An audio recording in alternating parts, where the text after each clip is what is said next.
Graça e paz, minha gente, boa noite. Para mim é sempre um prazer, né, estar aqui com vocês compartilhando algo que possa trazer edificação para a nossa vida espiritual e a nossa comunhão com o Filho de Deus, Jesus Cristo. Amém, irmãos? Como os irmãos já sabem aqui, né, nós vemos aqui em um processo de exposições, né, sobre seitas e diversas religiões que existem hoje aqui em nosso mundo, ok? E como foi proposto já há algumas semanas atrás, nós vemos aqui aprendendo um pouco sobre o Espiritismo. Não sei se vocês lembram desse livrinho aqui, eu estou usando ele como base, ok? E para a gente já aí entrar no assunto, né, eu vou apenas fazer um pequeno resumo do que a gente já viu nas aulas passadas, tá ok? Então, para quem vai lembrar e para quem vem acompanhando, viu que nós demos aqui início sobre o Espiritismo, o que é essa religião, como ela se denomina e como ela se apresenta no meio cristão, né, se intitulando como uma religião cristã, ok? Então, nas primeiras aulas lá, se você quiser conferir, é só você entrar aí no meu Face, na minha página, ok?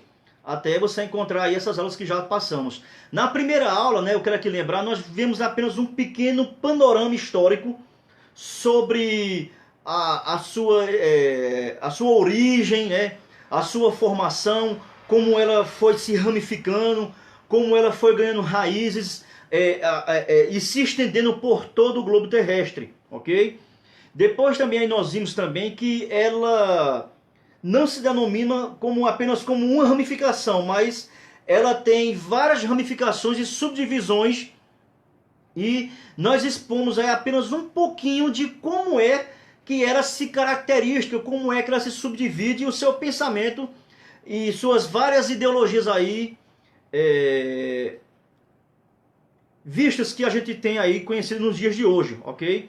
Tem aí como a gente viu como a questão do kardecismo e o espiritismo, o bem formal, o baixo espiritismo, o espiritismo científico, né? Todas as suas ramificações. Então a gente viu isso aí também em uma segunda aula. E como o assunto ele é muito vasto, ele se estende muito, a gente dividiu aí em alguns tópicos. Então, para hoje aí, como eu coloquei logo cedo aí, a gente vai tratar um pouco hoje sobre uma doutrina que é conhecida, por exemplo, como a doutrina fundamental do Espiritismo, como eu deixei bem frisado na aula passada, que é a doutrina da reencarnação. Vamos ver aqui um pouquinho como é que esses camaradas, como é que essa religião, ou essa pseudo-religião, que na verdade é uma religião, né, mas uma religião pseudo-cristã, como é que eles dão embasamento a essa doutrina que é chamada de doutrina da reencarnação, que é um dos pilares principais da doutrina espírita. É a mesma coisa entre aspas, né? Por exemplo, do cristianismo bíblico, que tem a sua doutrina basilar central, a doutrina da ressurreição. Se você destruir a doutrina da ressurreição, você automaticamente destrói o cristianismo. Isso falando humanamente, é lógico, é claro, né? Então, do mesmo jeito é a doutrina espírita da reencarnação. Ela é tida como a doutrina base, o sustentáculo do espiritismo, como sendo a doutrina da reencarnação. Então, como sempre aqui, irmãos, né, desde o comecinho, a gente aqui já vai entrar logo de início já. Se você não acompanhou, eu peço que você volte lá nas aulas anteriores, você vai encontrar, você vai acompanhar, para que você fique por dentro do que é que a gente está aqui falando, ok? Então, como sempre, a gente vai aqui fazer uma pequena leitura neste livrozinho aqui, ó, que é fantástico. Esse livro aqui ele é fantástico, ok? A gente vai ver aqui algumas observações, como esse livro aqui ele vai mostrar. Eu não sei se vai dar para focar as doutrinas, ok? Do Espiritismo.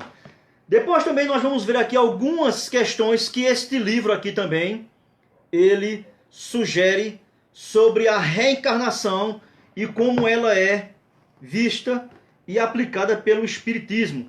E também depois nós vamos ler alguma coisa sobre esse manual aqui de apologética cristã e o que é que este autor aqui também fala sobre a doutrina da reencarnação no Espiritismo, ok, irmãos? Então, como sempre, aqui a gente vai fazer algumas leituras, ok?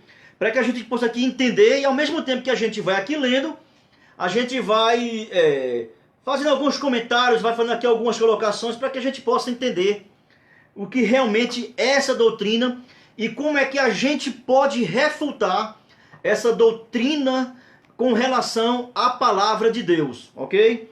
Então vamos lá. A reencarnação. Hoje nós vamos falar um pouco sobre essa doutrina espírita chamada de reencarnação, que eles dizem ser uma doutrina bíblica. A Bíblia ensina sobre reencarnação. Então a gente vai ver aqui em algumas situações se realmente a Bíblia ela ensina algo sobre reencarnação. Se pelo menos a palavra reencarnação ela aparece na Bíblia, tá ok? Então vamos aqui agora, vamos acompanhar aqui a leitura, vamos fazer aqui algumas objeções e a gente no decorrer vai aqui fazendo, quer dizer, fazendo a leitura e fazendo as objeções e destacando algo aqui sobre o que eles pensam sobre o nascimento e a morte das pessoas com relação à reencarnação, tá ok? Então vamos lá. Aqui na introdução do livro, ele vai dizer o seguinte, ó. A reencarnação. Esta é uma das principais doutrinas do Espiritismo e das religiões não cristãs. Ele já frisou aqui claramente que esse conceito, esse ensinamento, é um ensinamento que não tem origem no cristianismo ou em algumas religiões que se denominam cristãs. Ela não tem origem nisso. Vamos lá. A ideia teve origem na antiguidade. Ganhou corpo, um sistema doutrinário, ó, na Ásia e recebeu grande ênfase no Ocidente. E com a chamada orientalização do Ocidente, por conta da migração de crenças, escuta bem, hinduístas, japonesas e chinesas. Então essas influências aí foram as bases para que todo o Ocidente fosse orientalizado, né, religiosamente espiritualizado por essas crenças hindus que vêm lá do Oriente, entendeu? No kardecismo, por exemplo, para falar-se em reencarnação, é necessário, por exemplo, saber como é que eles entendem o nascimento e a morte. Olha que coisa aqui interessante. Primeiro aqui, ó, um parênteses que ele abre aqui nessa leitura, ele vai dizer o seguinte aqui, ó, com relação, ó, quando o indivíduo morre, então, segundo essa doutrina, essa crença espírita kardecista, como é que eles entendem o processo da morte de um indivíduo, por exemplo? Quando o indivíduo morre, dizem, ó, que cessou a circulação do fluido vital. E que fluido vital é esse, irmão? Essa circulação, ó, é possível pela ação do perispírito, que envolve a alma. Então ele acha que há alguma coisa que está ali, que envolve essa alma, e que ela é tipo essa substância que dá vida a esse corpo. Então quando esse invólucro aí, ou esse fluido, ele se solta do corpo humano, é o processo da morte. E o que acontece depois? Vamos lá. Ó. Então com esse desprendimento, ó, por ocasião da morte, ocorre o desprendimento da alma, que ainda, escuta o que é que eles vão dizer, é que eles afirmam, viu? O espiritismo kardecista, mas ele tem algumas ramificações que não concordam com isso. Não é interessante? Olha, quando ele se desprende, a alma ainda fica por algum tempo ao lado do corpo. Como eles podem chegar a uma conclusão dessa? A primeira pergunta é essa. Porque a alma, ela é, segundo a própria Bíblia ensina, né, e a psicologia ensina, é uma substância imaterial, invisível, não se pode ver, não é palpável. Então, como eles conseguem detectar que quando morreu ali, ela ainda está ali visível de lado do cara? Como é que eles conseguem assimilar isso? Isso é totalmente, meu irmão, é uma falácia só. Mas é o que está aqui escrito e é o que eles ensinam e eles creem firmemente nisso aí. Irmãos, é preciso ter muita fé para crer numa coisa ridícula dessa aqui. Vamos lá, olha só. Então, ó, depois, ó, viaja rumo ao mundo dos espíritos. Olha que tá aparecendo aqui aquela minissérie de Harry Potter, meu irmão. Olha só. Onde, ó, receberá instruções. Então essa alma vai para o mundo dos espíritos, né? Segundo o conceito deles. E o propósito dela ir para lá é para ela receber instruções. Agora escuta só. Para evoluir e aguardar, ó, o tempo da nova reencarnação. Como eles podem provar isso? Como se sustenta esse ensinamento e essa tese? Como se sustenta isso, cara? Olha só. Interessante, ó. Para aguardar o tempo da nova reencarnação, que pode ser a pedido do próprio espírito ou por determinação superior. A questão aqui que a gente pode perguntar, primeiro é, como eles podem provar tal ensinamento? Segundo, que tipo de evolução é essa e que força superior é essa que determina que essa alma ela vai evoluir de uma forma melhor? Como eles podem comprovar isso, cara? Você vai ver que isso é totalmente, meu irmão, enganoso e mentiroso. Não tem como provar uma coisa dessa. Isso é o que ensina o Espiritismo com relação ao kardecismo. É o que nós estamos aqui vendo. A reencarnação, quer dizer. Vamos lá. Agora aqui vai ser uma coisa muito interessante que eu vou ler para vocês, viu? Esse livrozinho aqui, cara, é top, top dos top. Olha. Ele vai aqui dar alguns exemplos que os espíritas ensinam. Eles ensinam isso aqui, olha. Com relação ao que eles entendem sobre o processo da morte e essa separação da alma do corpo. Olha o que eles vão aqui dizer, ó. Em alguns casos, então quer dizer que não são todos, né? Então como eles podem avaliar cada caso a caso? Como é que eles podem avaliar? Qual é o critério para avaliar isso aí? Para avaliar isso, cara. Olha só.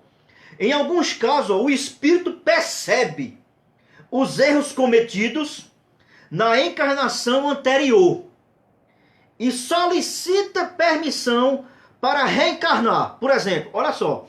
Então, o espírito aqui, segundo eles dizem aqui, ele consegue perceber que na vida que ele estava, ele fez muita porcaria, muita coisa errada. Então, devido a essa péssima conduta moral que ele teve aqui, ele solicita para essa questão superior, que a gente vai ver lá na frente, ele não é digno de ter uma boa vida agora nessa próxima reencarnação, então ele pede para vir novamente agora, sabe como? Aleijado. Cara, ó. Com problemas de saúde, ou passar algumas provações a fim de pagar suas dívidas. De pagar suas dívidas. Então isso aqui eu já li outra coisa já. Então olha só, olha que coisa interessante. Então, segundo eles imaginam, eles ensinam, eles creem piamente nisso, quando eles veem alguém que está passando por um processo de sofrimento ou uma deformidade física, então é porque aquele indivíduo ali, na vida anterior, ele não teve uma vida de moralidade digna para que pudesse vir em um estágio superior ao que ele estava antes. Como eles provam isso, cara? Espírita, você que está aqui me assistindo, como você consegue provar um negócio desse, cara? Meu irmão, você tem uma imaginação muito fértil para ser apto para provar um absurdo desse, meu irmão. Não sei como você consegue provar uma coisa dessa. Cara, não sei como você consegue provar. Um absurdo, isso é um absurdo. Entendeu? E lá na frente eu vou voltar a tocar nesse assunto aqui de enfermidades, de deficiências físicas, de pobreza, de saúde, inteligência, burrice. Até isso aí tem a ver com essas supostas reencarnações. Vamos lá. Então eu parei aqui, ó. Quando o novo corpo torna a morrer, outro processo de novo, vê? Ó, o espírito chega novamente, ó, novamente a outro mundo com meios, ó, com menos débito para pagar na vida seguinte, cara. Olha que absurdo. Como manter uma coisa dessa, cara? Eu não sei como eles conseguem manter. Como você consegue crer num absurdo desse? Então aqui já está claramente, meu irmão, comprovado aqui, que eles não creem que Jesus foi a obra de Deus suficiente para redimir o homem de seus pecados. Ou seja, o sacrifício de Cristo no Calvário para o espírita não serve de nada. Então isso aqui já fica claro, que para eles o sacrifício de Cristo não foi suficiente para redimir e pagar os pecados do homem. Então você pode ver já daí de cara que quando o espírita ele fala sobre Jesus, não é o Jesus da Bíblia. Pode ser qualquer outro Jesus, mas não é o Jesus da Bíblia. Segundo o espírita, e esse processo de você se salvar por meio de suas obras, totalmente contrário ao que a palavra de Deus ensina, ok? A própria palavra de Deus, lá em Efésios, no capítulo 2, a partir do versículo 8, diz que a salvação, ela é obra totalitária de Deus, mediante a sua graça. E isso não vem de nós, é dom de Deus, para que ninguém se glorie diante dele. A salvação é totalmente a graça de Deus na vida do ser humano. Nada de negócio de nasce e morre. Isso é um processo totalmente terrível, cara. Você se submeter a uma balela dessa, morre, nasce, morre, nasce, morre, nasce. Isso é uma desgraça, cara. Como se sujeitar a uma balela, uma falácia, um charlatanismo disso aí? Vamos continuar. O negócio vai pegar fogo. Você vai ver como é interessante, ó. Então, eu estou apenas lendo aqui a introdução do assunto. É uma introdução para a gente depois entrar aqui rasgando com força. Olha só. Com essa visão, ó, a morte para o espírita, olha só, é apenas uma oportunidade para voltar a este mundo em outro corpo. Em outro corpo. E viver uma vida melhor e mais feliz. Olha que absurdo. Apesar, agora olha que coisa interessante, ó, apesar da incerteza de que realmente é uma incerteza, cara. É uma incerteza. Olha só. Além disso, o espírito poderá ainda reencarnar-se em outros mundos habitados. Ponto. Ponto não, vírgula. Tá, aqui que pergunta interessante que eu poderia deixar para você, meu querido ouvinte. Vocês que estão aí assistindo, acompanhando, vocês creem que há a existência de vida humana, eu falo vida humana, em outro planeta? Se você tiver a audácia de querer responder, você pode pôr aí nos comentários. Eu gostaria de saber a sua opinião. Você acredita que existe forma de vida humana? Estou aqui deixando bem claro, forma de vida humana em outros planetas? Forma de vida humana. Não deturpe minha pergunta, ok? Se você acha que sim, coloca nos comentários que eu vou achar interessante o que você vai falar e como você pode provar tal tese, ok? Mas é interessante saber isso aí. Então vamos lá. Isso aqui é o que os espíritos creem e ensinam. Vamos lá, ó.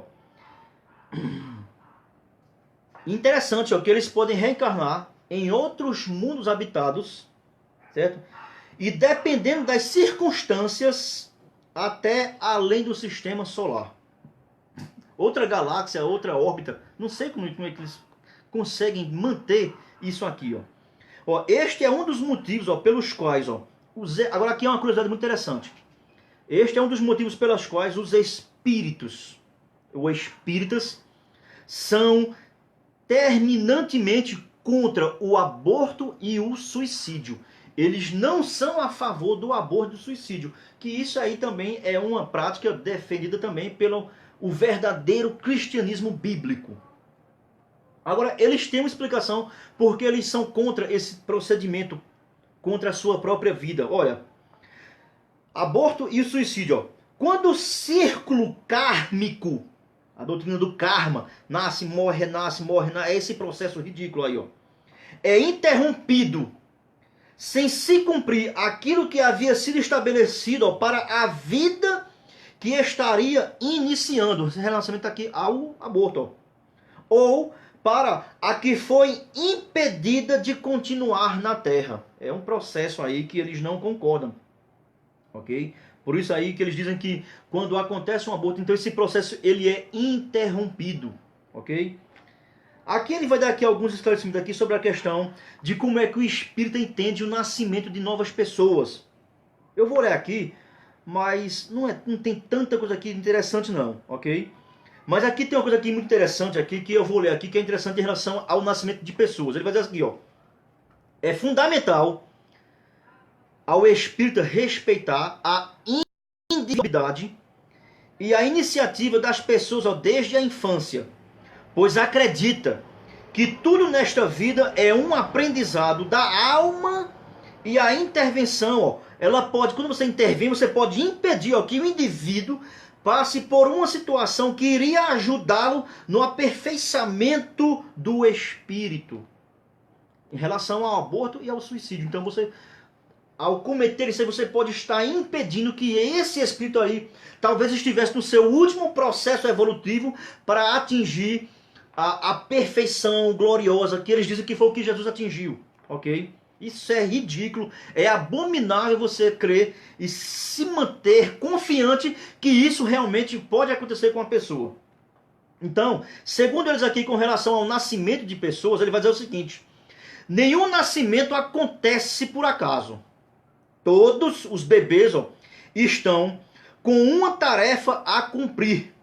E tudo irá acontecer, escuta o que está escrito aqui, conforme foi determinado. Então tudo tem que acontecer segundo foi determinado. Até parece que esses caras aqui têm um negocinho assim coladinho com o calvinismo. Não é interessante que o calvinismo é que crê no determinismo divino. Então, segundo aqui, parece que os espíritas têm uma teologia calvinista. Não parece, não é interessante? Mas olha o que é que eles vão aqui dizer, e aquilo que eu falei lá no comecinho nas aulas anteriores, ok? Escuta só. Então, segundo essa determinação, que eles não explicam quem é esse que determina todas as coisas, que não é uma pessoa só, um ser, então são vários, devido ao emprego aqui das palavras, você vai entender o que ele quer dizer. Então, ó, ninguém pode fugir aos ditames de quem, ó? Das forças superiores. Então, o que é que a gente aprende até aqui agora no momento? Que o espiritismo, como você aqui está vendo, não é uma religião monoteísta, que crê na existência de apenas um único Deus e verdadeiro. Aqui está escrito forças, no plural, superiores. Então eles creem que possivelmente, é isso que eu estou entendendo, que são essas forças superiores que determinam o que acontece com cada ser que nasce na Terra. Então você pode ver aqui que eles têm totalmente uma visão panteísta de Deus. Então pode ver que eles são uma crença religiosa que o termo técnico, teológico para essa definição se chama deísmo. E o que é o deísmo? O deísmo é a crença de que Deus, ele veio, criou todas as coisas, botou tudo aqui em ordem e agora, ó, foi-se embora, vocês que se viram. Então é isso aí que eles creem, a visão deles sobre o Deus criador dos céus e da terra. Ou seja, então aqui a expressão está forças superiores. Eu vou ler aqui o contexto restante, ó, que comandam. A palavra comandam, ela engloba mais de uma pessoa. Porque se fosse uma pessoa só, era comanda. Mas aqui, ó, comandam. Então são forças superiores que comandam toda essa coisa criada aqui na Terra, segundo eles. Então você pode ver que eles não são uma doutrina que pode se denominar cristã, porque o cristianismo, como o judaísmo e o islamismo, são religiões, desculpa gente, monoteístas, que creem na existência de um único Deus. Então aqui, por essa expressão aqui, forças superiores, eles não creem na existência do nosso Deus, criador dos céus e da terra. É uma corrente panteísta, que crê na existência de vários deuses, tudo é Deus. Vindo lá da Índia, já poderia ser panteísta, né? Então, olha, no caso do aborto involuntário, olha que colocação interessante.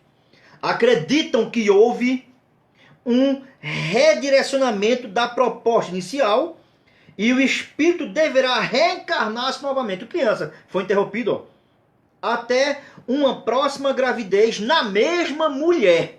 Ó, e poderá ocorrer ainda que a gestação foi interrompida para o pagamento do crime de aborto.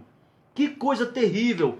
A gente, meu irmão, eu não sei como é que eles conseguem crer numa balela dessa. E ao mesmo tempo, Eu não sei como pessoas conseguem se dobrar mediante por quê? Ou seja, irmão, eles têm uma retórica, uma oratória perfeita, bem formalizada, bem suavezinha, que consegue lhe seduzir e você é arrastado para essa coisa terrível. Falar aqui um pouco mais sobre reencarnação e a transmigração da alma. Eles creem na transmigração de uma alma para um outro corpo, chamado de transmigração. Olha só. Agora, interessante que a gente aqui pode destacar é que não é todo kardecista que crê numa porcaria dessa. Me desculpe aqui a expressão pejorativa, mas é o que eu penso sobre isso, ok? Olha só, nem todos os kardecistas creem na reencarnação. Por exemplo, em países como a Inglaterra, Estados Unidos, Holanda, Irlanda, África do Sul e entre outros, esta doutrina ela é rejeitada pelos espíritas, né? Então, dentro da própria ramificação kardecista na doutrina da reencarnação, algumas correntes não creem, não têm a visão dessa maneira. Como também aqui outro detalhe interessante que a gente pode aqui frisar também, é que eles também, algumas ramificações do espiritismo, não creem no retrocesso. E o que é o retrocesso? É quando você reencarna em uma vamos assim dizer, em uma pessoa, em algo inferior ao que você era antes. Como algumas crenças espíritas hinduístas creem, que quando você tem uma vida totalmente desregrada, né, depravado, total, não está nem aí. Quando você tem dessa maneira aí, então na sua próxima reencarnação você vai vir em um animal inferior para pagar todas essas coisas que você fez em vida enquanto fez errado. Vou aqui continuando aqui, ó. Então o que é o retrocesso? Olha só. Antes do retrocesso, vou aqui continuar lendo. Ele vai dizer aqui, ó. Ela é rejeitada, ó. Por exemplo, algo interessante aqui que ela aqui vai falar que essa doutrina é rejeitada pelos espíritos, ó, que concebem outras formas de expiação, ó, como o pagamento dos pecados aqui mesmo, certo? Nesta vida, ó. Alguns acreditam no juízo final, como o próprio cristianismo e o judaísmo crê nesse juízo final, ó.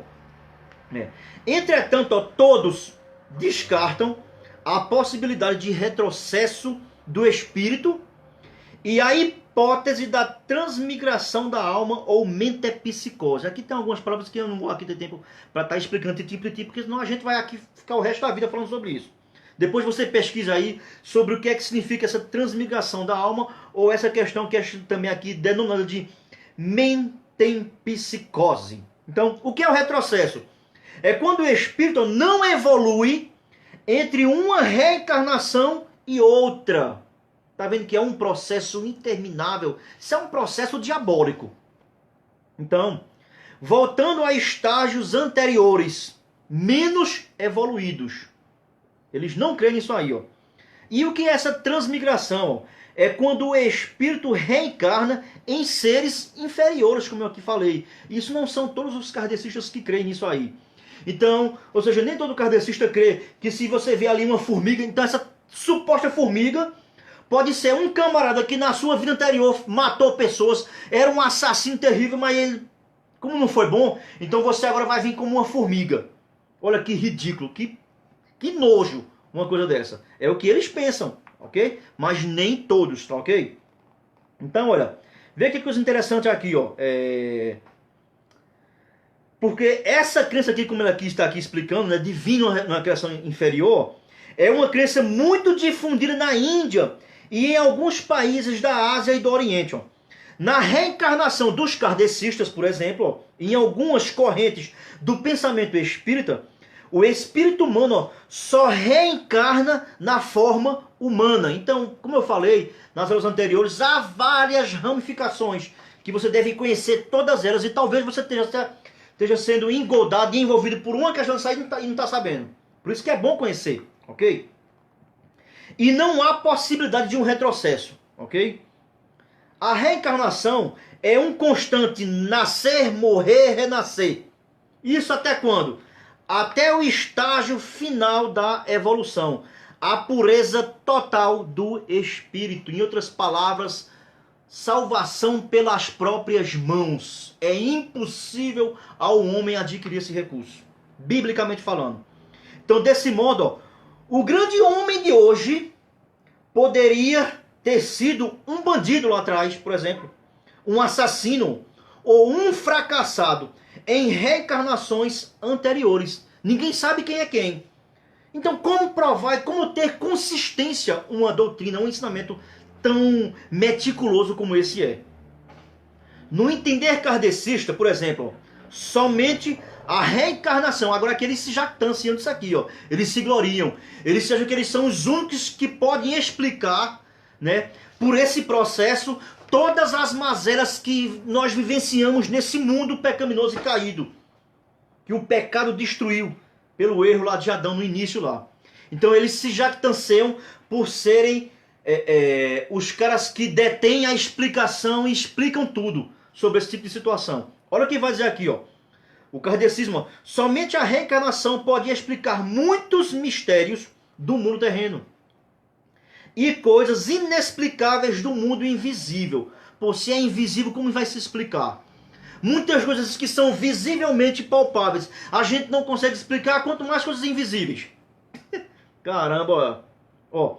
A reencarnação explica os males do mundo, segundo eles, por esse processo.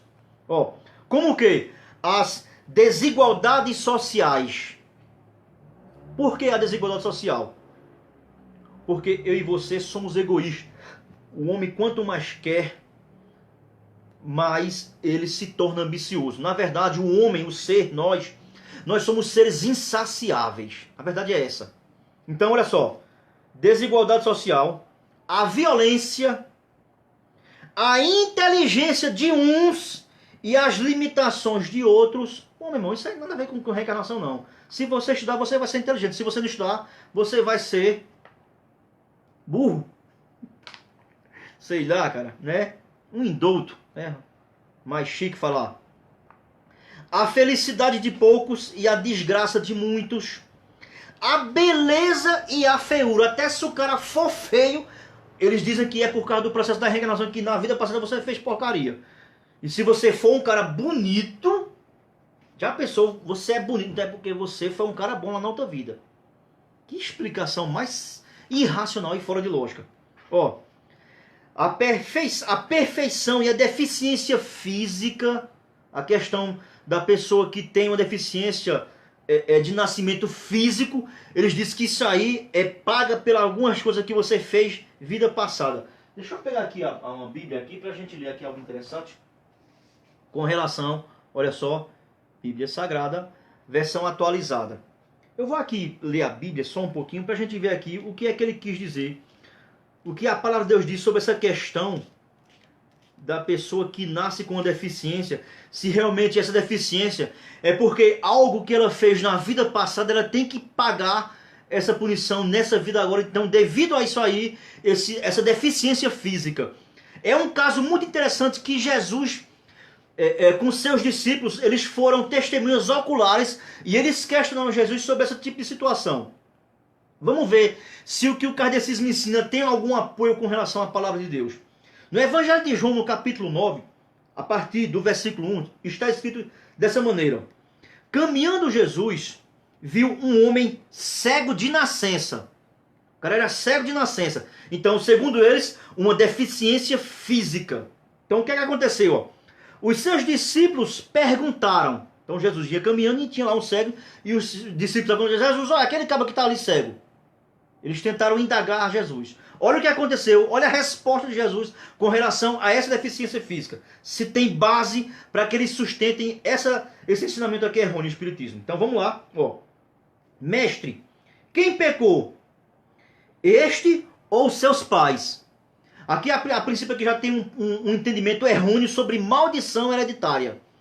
Que lá desde o tempo de Jeremias, Deus já havia condenado essa prática, não aceitava esse tipo de prática, mas pode ver, ó, que aqui ainda estava inculcado na mente dos discípulos esse ensino errado. De alguém pagar pelo outro. A pergunta está muito clara. Jesus, ó, quem pecou? Este ou seus pais? Para que nascesse cego? qual é a resposta de Jesus mediante essa indagação dos discípulos? Respondendo Jesus, ó, nem ele pecou. Epa! Então ele tá assim, mas a culpa não é dele. Olha só. Nem os seus pais. Resposta de Jesus. Então a deficiência, a deformidade física não é culpa do dito cujo e nem dos seus progenitores. Então por que acontece isso? Aí o Espiritismo, processo do karma. O cara foi vida ruim, mas Jesus totalmente já condena com essa pequena passagem esse ensinamento. Eu vou parar por aqui porque o texto continua, mas se você ler na sua Bíblia, pode pegar o Evangelho de João, no capítulo 9. Então ele se jactanceiam. Ah, fulano está aleijado é porque na vida passada ele foi isso, foi aquilo, papapá. Eita caramba, é complicado, viu? Então vamos lá, olha só. Entendem ainda ó, que a reencarnação ó, é a forma mais justa para o pagamento das culpas do homem durante a vida. O próprio Jó fez essa indagação. O que o homem pode dar pela sua vida? Quanto ele poderia pagar? Essa era a indagação de Jó. Nada. Nada você pode pagar. Ó, é infalível e não permite ó, ações tendenciosas ou arbitrariedades. Ó. Uma vez ó, que no mundo espiritual não há lei imperfeita. Nem é possível deixar de cumprir ó, o que elas determinam. E como é que elas determinam? Quem está por trás disso? Eles não explicam. Segundo eles, forças superiores. Descrença em Deus. Totalmente uma crença panteísta. Então, devido a isso aí, ó, a importância que eles dão a essa doutrina ó, e o esforço que fazem para viver um profícuo em relação às obras de caridade. Interessante que agora aqui na parte aqui desse livrozinho aqui, como aqui ele já deixou aqui muito bem claro como eles entendem, como eles impregnam, como eles sistematizam esse ensinamento para ganhar adeptos e ao mesmo tempo ganhar aquelas pessoas que não têm conhecimento. Certo? Eles têm, assim como a palavra de Deus,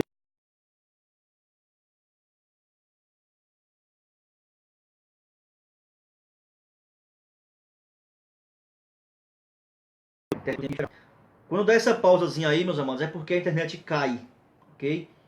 Voltando aqui ao assunto. Então, assim como a palavra de Deus, a Bíblia, ela tem aqui seus 10 mandamentos, o espírita, ele também possui um código canônico de moralidade também com 10 mandamentos.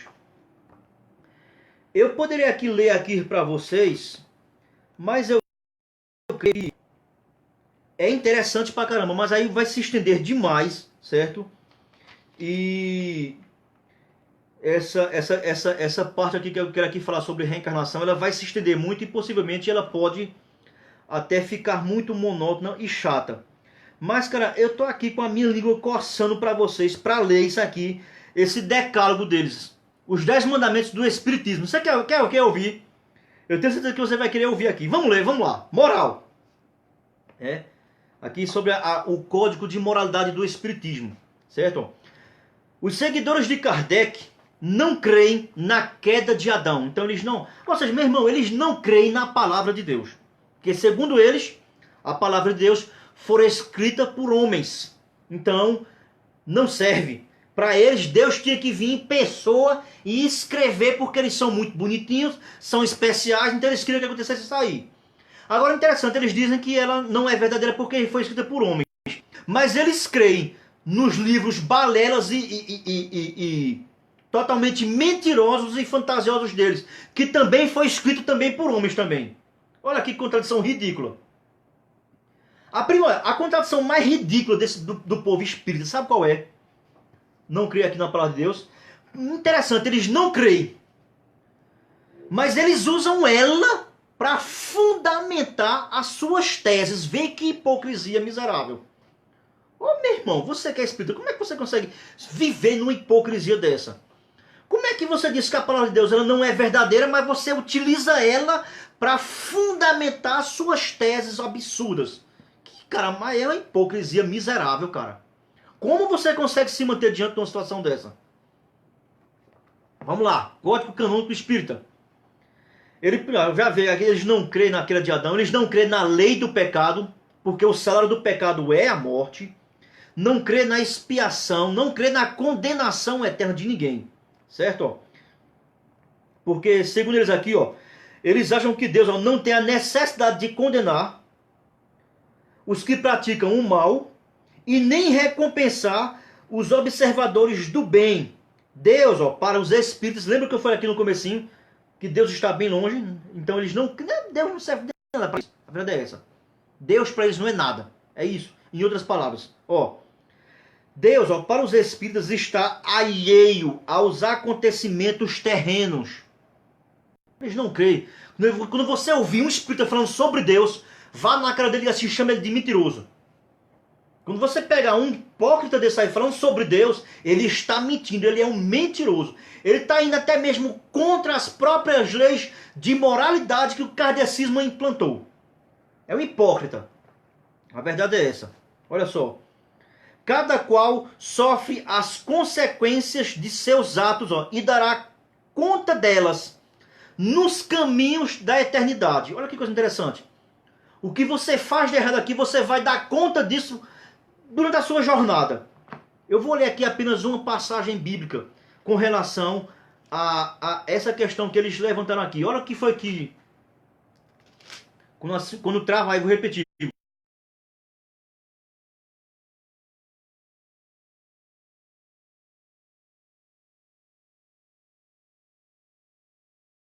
Repetindo, quando a imagem congela é porque a internet é peba, aí cai, ok? Então aqui voltando aqui para o assunto que eles dizem que você vai dar conta nos seus caminhos. Não vai ter que prestar conta que a palavra de Deus. Olha o que a palavra de Deus diz através da inspiração de Deus, do seu Espírito, em Paulo, São Paulo, o apóstolo São Paulo, ele escreveu na sua carta, né, de orientação à igreja que estava na cidade de Roma, quando ele chega no capítulo 14, ele falando sobre essa questão de julgamento de conduta, ele orienta aqueles irmãos daquela igreja sobre o seguinte termo aqui, ó. Romanos 14, escrito, assim, pois, cada um de nós dará conta de si mesmo a Deus. Você e eu vamos dar conta naquele grande dia a Deus pelo que nós fizemos aqui nessa vida e não em futuras reencarnações. Ainda lendo o próprio Paulo aqui, quando lemos aqui na segunda carta que Paulo escreveu à igreja que estava na cidade de Corinto, no capítulo aqui de número 5, é o 5, deixa eu olhar aqui que eu já passei aqui, ó. Onde é que tá? Por isso, olha só. Então, na segunda carta que Paulo escreveu à cidade de Coríntios, no capítulo 5 dessa carta, e no versículo 10, olha o que foi que o apóstolo São Paulo escreveu com relação a pagamento de dívidas. Com quem iremos prestar contas? Olha só. Porque importa que todos nós, olha só, compareceramos perante o tribunal de Cristo. Para quê? Ó? Para que cada um receba segundo o bem ou o mal que tiver feito por meio do corpo. Existe um tribunal celestial de Cristo, a qual eu e você iremos prestar conta. Então não é segundo essa crença espírita que você não vai ter que dar conta de nada a ninguém. Conversa fiada. Isso é mentira. Cuidado com essa balela. Aí eu teria aqui mais alguns versículos que a gente aqui poderia ler, que embasa muito bem essa questão do pagamento de contas. Por exemplo, o escritor aos Hebreus, aqui no capítulo 4 da carta aos Hebreus, a partir do versículo 12, ele aqui vai mostrar a importância e o valor que a palavra de Deus tem. E olha só, o perigo que é se você negligenciar a palavra de Deus. Olha só. Hebreus capítulo 4, a partir do verso 12, diz assim, ó. Porque a palavra de Deus é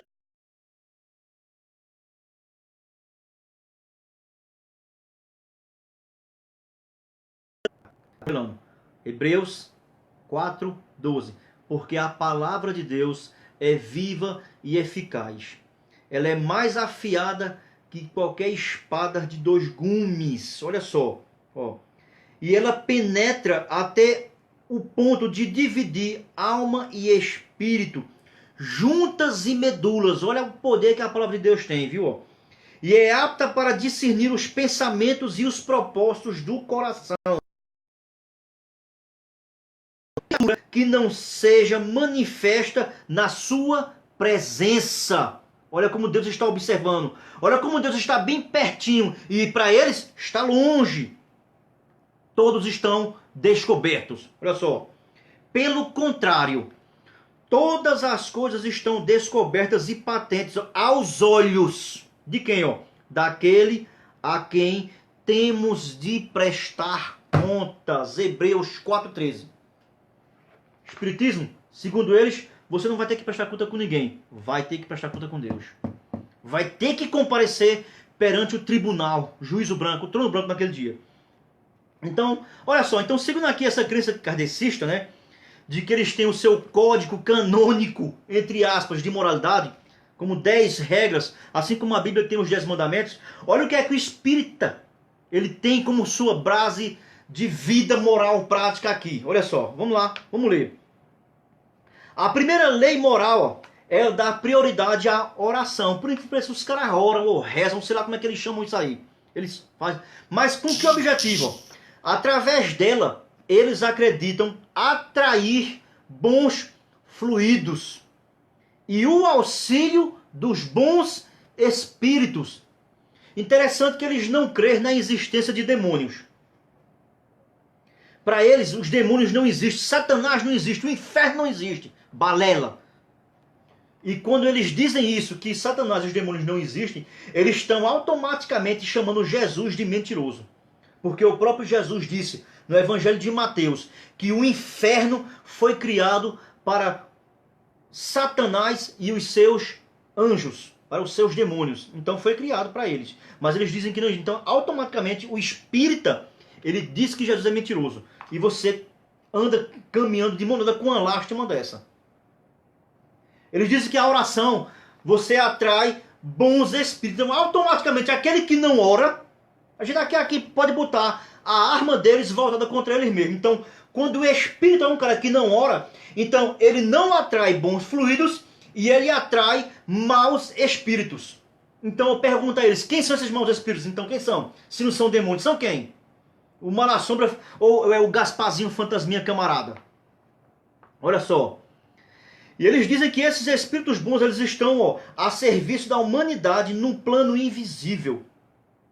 E quais são as outras 9 leis? Vamos ler aqui. Eu não queria ler para não se estender, mas vamos ler. E se aqui ficar muito tempo aqui, a gente para um pouquinho por aqui e a gente continua na semana que vem com a segunda parte sobre a doutrina da reencarnação, que é uma balela só. A próxima lei é a lei do trabalho. Então, ou seja, o espiritismo ele não é um cara que é preguiçoso. Ele diz que você tem que trabalhar. Todo convicto, seguidor de Kardec, tem o trabalho como uma das leis do código divino, deixada para ser cumprida à risca. O trabalho, ele é o que? É o caminho do progresso e os espíritas detestam a estagnação e o retrocesso material ou espiritual. Isso é o que? Na certeza de que a miséria é um sinal da herança kármica em pagamento de vidas anteriores. Segundo o espírita, até mesmo para você que é espírita, que está desempregado, você está errado. Mas se aqui no nosso país, esse problema político miserável que está acontecendo, que deixaram o país dessa maneira aqui, esses bandidos que estavam no poder aí, esse partido comunista desgraçado que estava dominando tudo, foi quem desempregou, quem acabou com o Brasil por durante 20 anos, essas desgraças comunistas miseráveis. Aí você está desempregado, meu irmão. Mas segundo aqui o código canônico moral aqui do espírita, é um processo kármico. Você está desempregado porque você fez merda lá atrás, cara. Essa é outra lei moral, é a segunda lei moral. A terceira lei moral, essa aqui é interessante, cara. A terceira lei moral do espiritismo. Assim como a Bíblia tem os 10 mandamentos, né? Um abraço aí, Evandro Silvestre, um abraço para tudo. Deus te abençoe aí, meu irmão. A terceira lei espírita, qual é? É a lei da reprodução. Eu vou ler. Um kardecista, ó, jamais deixará de ter filhos por livre e espontânea vontade. Então, eles têm como uma base, regra principal, obrigatória, casar para ter filhos. Mas você sabe qual é a finalidade que eles querem ter filhos? Para que sempre haja corpos para que eles possam reencarnar. O objetivo é isso aí, meu irmão. Não é interessante? Eu lhe pergunto, e quando o espírita casa com uma mulher que ela é estéril, cara, ele não vai ter como cumprir à risca esse mandamento. Como é que fica? Ah, inseminação artificial. Que balela, que ridículo, cara. Que ridículo. Essa é a terceira lei, reprodução. Com um objetivo único, de sempre existir corpos para que os espíritos desencarnados encarnem. O objetivo é esse, a reprodução. Lei da conservação. O que é que essa lei vai dizer? Ó? É aquela que exige respeito à vida. Caso contrário, estarão, ó, contribuindo para a interrupção do círculo kármico. Conservação. Aqui é uma lei, ou seja, justamente que ela é contra a questão que a gente leu lá atrás do aborto, do suicídio, da morte, por aí vai, ok? Então, é isso aí, ó. Que eles dizem que se isso aí for interrompido, isso aí serve como um impedimento para a pessoa, para que a pessoa pague por erros das reencarnações anteriores. Que balela ridícula. A lei da destruição. O que é que diz essa lei? Ó, como as demais religiões, tem muitos conceitos com relação a isso aí, ó, os espíritas, eles também consideram a alma indestrutível, pelo menos uma coisa boa, né? Aqui eles batem de frente aqui com as testemunhas de Jeová, batem de frente com o adventismo do sétimo dia, né, que são, eles creem na mortalidade da alma. Aqui não, para eles aqui é como cristianismo.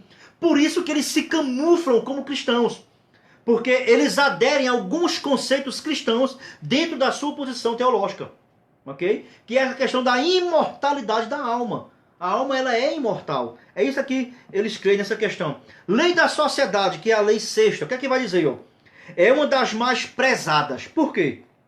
O kardecista, ele atribui, ó, primordialmente a importância à vida comunitária, né, ó? Considerando, ó, que a convivência social, ela é fundamental para o progresso individual e da humanidade como um todo. Isso aí não é apenas uma lei, isso é uma lei universal, meu irmão, né? Isso é uma lei que foi criada lá no Jardim do Éden, não é uma lei espírita. Olha só, para eles, ó, a rejeição do convívio em grupo e a falta de integração implica em dificuldades futuras para reencarnações, pois, ó, é um desvio da personalidade que deverá ser corrigido.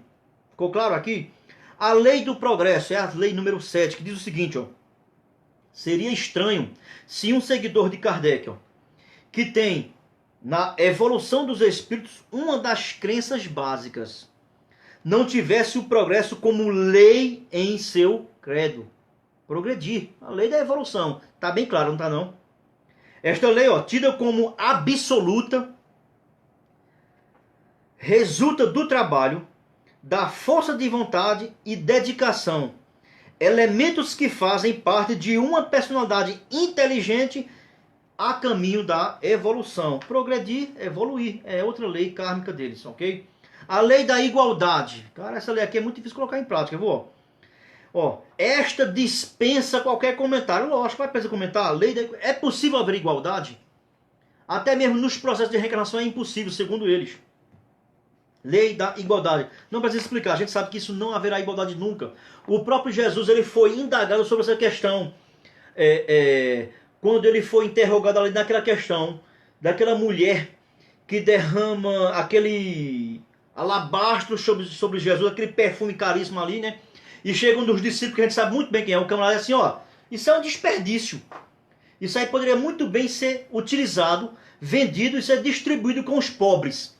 Aí Jesus olhou para o camarada, que a gente sabe quem é, assim, ó, é o seguinte: os pobres sempre existirão. Então, segundo a perspectiva de Cristo, neste mundo, neste século, nesta situação que a gente se encontra, é impossível impossível haver igualdade social. Mas segundo o Espiritismo, eles prezam porque eles conseguem, devido às suas evoluções, atingir esse estágio aí de igualdade comunitária, né? Lei da liberdade, a lei número 9, é outra levada em grande consideração, pois implica no livre-arbítrio, ou o direito do homem escolher livremente o que julga melhor para si. E essa liberdade ela é dada ao ser humano pela alma, certo? Que concede a faculdade de pensar e de julgar. Olha como em algumas situações, como eu expliquei bem, eles se camuflam usando requisitos do cristianismo, né? Interessante aqui, eles crêem no livre-arbítrio, mas ao mesmo tempo crê no determinismo. Um vai contra o outro. Uma hora eles são calvinistas, outra hora eles são arminianos. Caramba.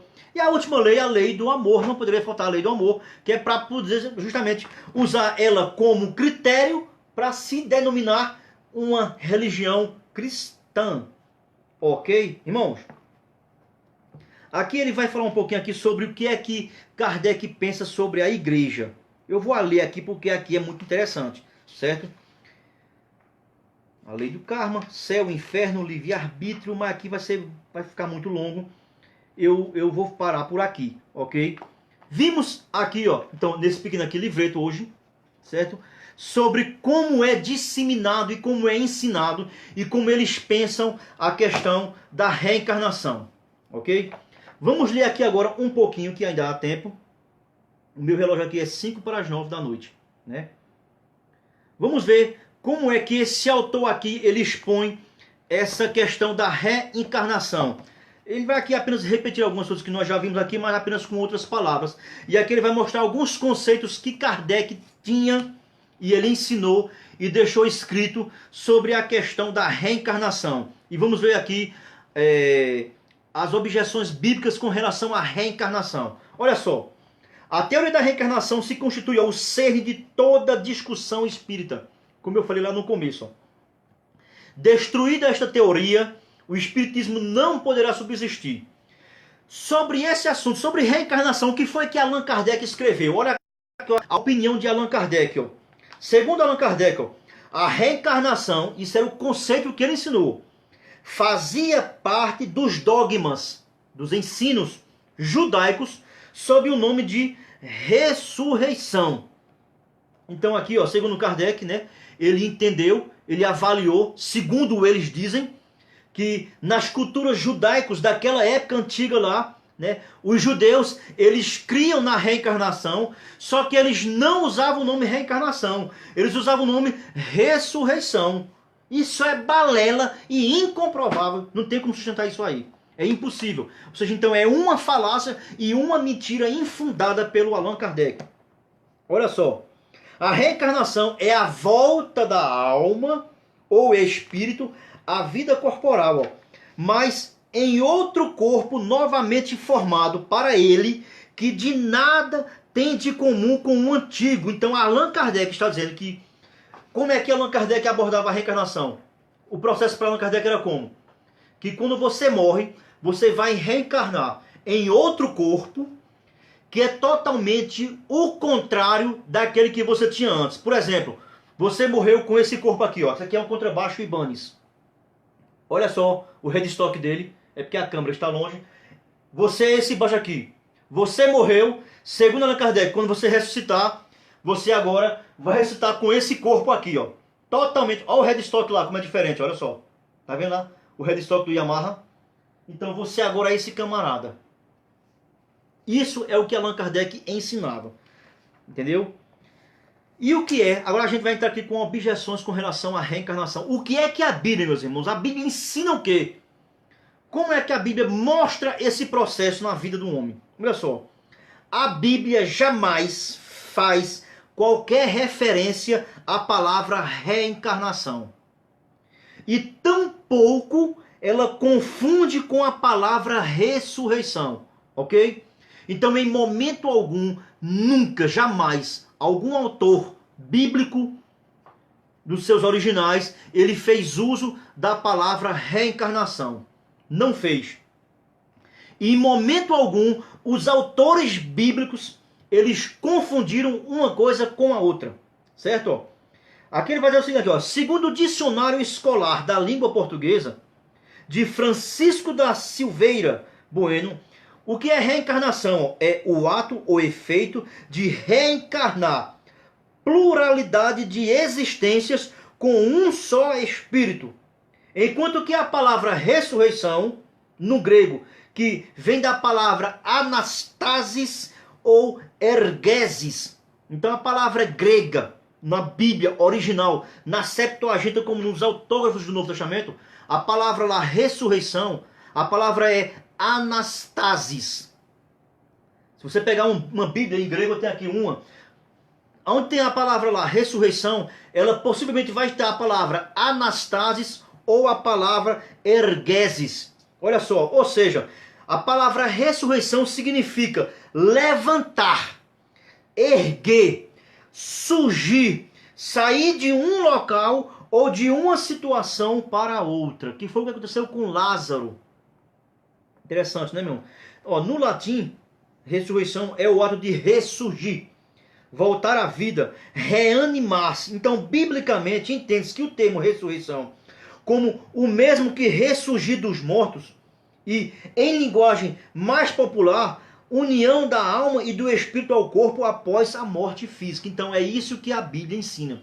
Ensina que é a volta do espírito e a alma para o mesmo corpo que ele tinha antes de morrer. Na reencarnação, no espiritismo, é outro corpo. Então você pode ver que é um ensino totalmente distorcido e diferente do que a palavra de Deus ensina. O que é que a Bíblia fala sobre ressurreição? Se você observar, por exemplo, na narrativa do Antigo Testamento, por exemplo, a Bíblia aqui, ela faz aqui menção de 8 ressurreições. Aparece 8 ressurreições. Olha só. Sendo 7 de restauração de vida, pessoas que voltaram a ter a vida de novo, e uma ressurreição para a vida que não mais pode morrer, que foi a ressurreição de Cristo.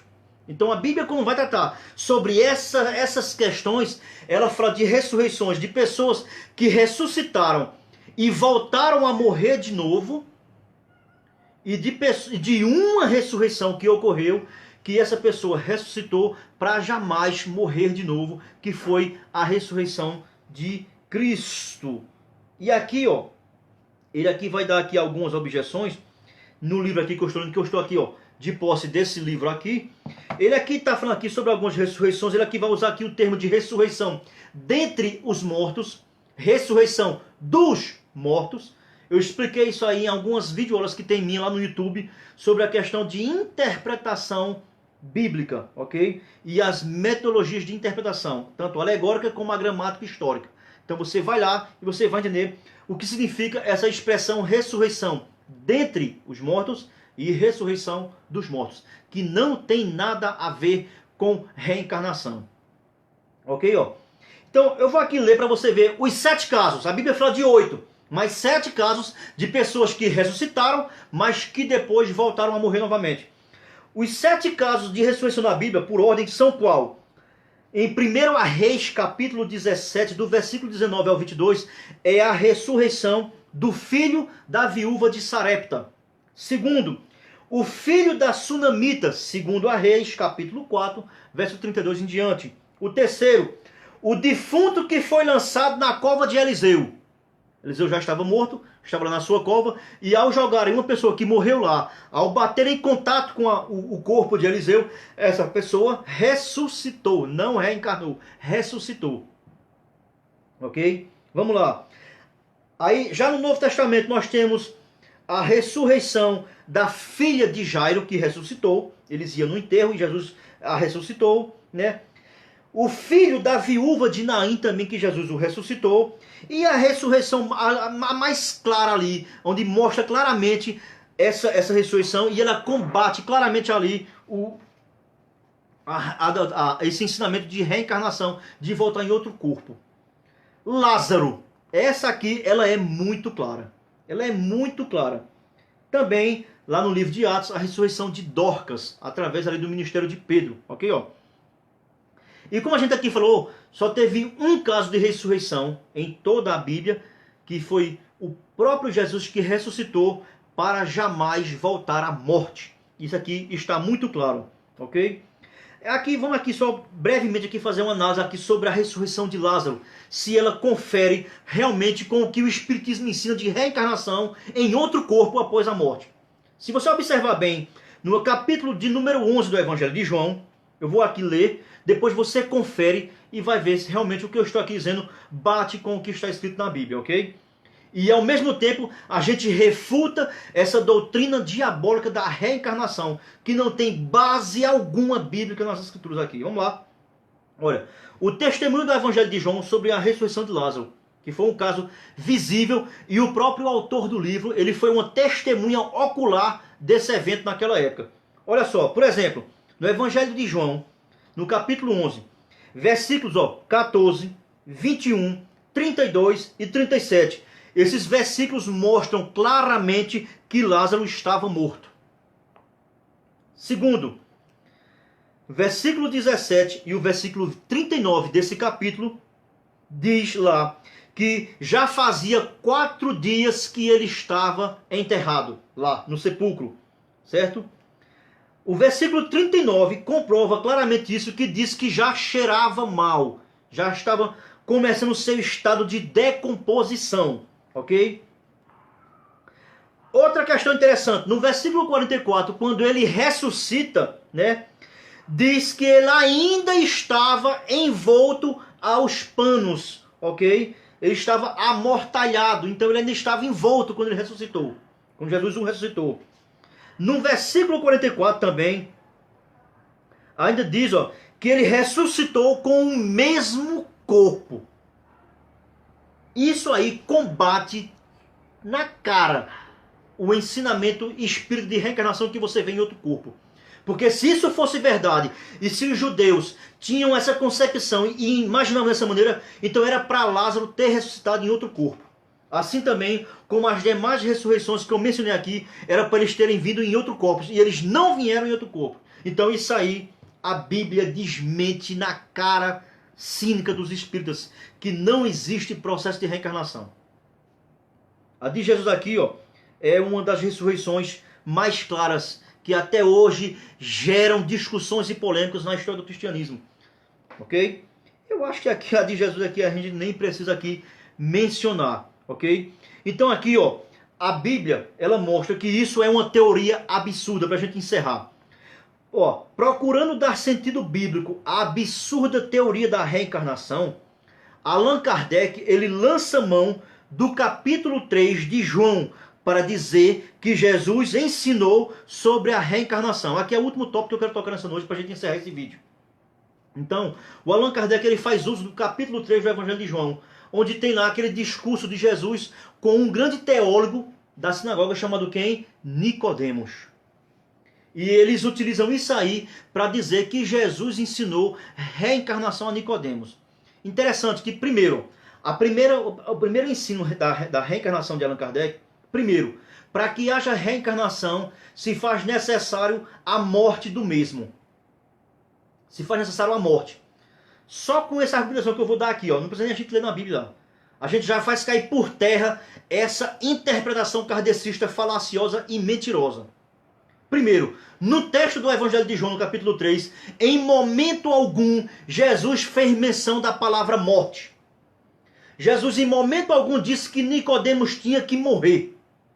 Então, para que possa dar validade à reencarnação, primeiro tem que se fazer uso da morte. E em momento algum, a palavra morte aparece no texto. Então, só por aqui, a gente já consegue destruir essa tese ridícula da reencarnação espírita. Mas eu vou aqui para você ver o que foi que esses caras fizeram. Olha lá. Os tradutores da obra de Allan Kardec, então quem traduziu, porque Allan Kardec era francês, então ele não escreveu em português, certo? Então, para traduzir para o português, os tradutores de Allan Kardec, ao traduzirem o Evangelho segundo o Espiritismo, que foi o que Kardec, aquele cara, escreveu, eles, nesse contexto do Evangelho de João, Ó, usaram a versão bíblica do padre Antônio Pereira de Figueiredo como texto base de sua tradução, grifando o versículo 3 do citado capítulo de João. Ou seja, então eles, ao fazerem uso para traduzirem aquilo que Allan Kardec entendeu do Evangelho de João, eles pegaram uma Bíblia que foi trazida por esse padre aqui. Mas eles, ao pegarem essa Bíblia, eles não a usaram fielmente. Eles deturparam a tradução desse padre para o quê? Para poder, irmãos, validar o que eles ensinam. Eles não creem na palavra de Deus. Mas na parte que lhes convém, eles, além de usar ela, ainda usam de maneira distorcida para poder validar. Cara de pau de vocês, espíritas. Olha só, vamos aqui ler. Olha o que vai dizer aqui, ó. A gente vai encerrar por aqui, que eu sei que o vídeo já está enorme, acho que já passou de 1 hora, ok? Então olha só. Olha como é que está escrito lá, nessa versão desse padre Antônio Pereira de Figueiredo. Ó. Na verdade, te digo, que não pode ver o reino de Deus, senão aquele que renascer de novo. Ou seja, eles deturparam a tradução. Eles colocaram a palavra renascer e não a palavra nascer. Apesar de que a palavra renascer, ela já significa nascer de novo, cara. Né? Mas eles ali, para dar ênfase às suas teorias, eles deturparam e modificaram lá. Olha só, quando o versículo daquela versão é escrito da seguinte forma, então, ela realmente, a versão original, como é que está escrito lá? Na verdade, te digo, que não pode ver o reino de Deus, senão aquele que nascer de novo. Não é renascer. Eles acrescentaram, tiraram, mudaram a palavra para dar força às suas teses de reencarnação. Ok? Ó. Irmãos, a gente vai parar por aqui, certo? Na próxima semana a gente vai falar aqui, vai bater mais de frente sobre essa questão de reencarnação, porque eles utilizam aqui texto dizendo que João Batista era o Elias reencarnado. Então a gente vai bater muito por aqui, e o nosso próximo tópico, se der tempo, a gente vai falar também sobre a doutrina que eles praticam, que é a doutrina da invocação de mortos, ok? Irmãos, que Deus abençoe sua vida, que Deus lhe dê entendimento, né? Através desse pequeno conteúdo aqui que eu tento me esforçar para dar luz ao entendimento das pessoas que estão sendo envolvidas por esse erro totalmente maligno que é a doutrina espírita disfarçada de algumas questões cristãs, ok? Então eu peço que você, se você não entendeu bem até aqui ó, a minha argumentação, você volta, você assiste de novo, você reassiste. Se você gostou, você compartilha esse vídeo aí para que ele possa alcançar mais pessoas. Eu também quero aqui mandar minhas saudações para todos os meus aí inscritos do meu canal de YouTube, que eu dedico muito isso aqui a vocês, e que vocês possam também ser enriquecidos. E se caso alguma dúvida, em alguma questão que ficou em aberto, vocês podem colocar aí nos comentários, ok? Que à medida do possível eu vou tentar me esforçar para responder, para que a gente possa ter um entendimento mais claro, ok? Que Deus abençoe a sua vida em nome de Jesus.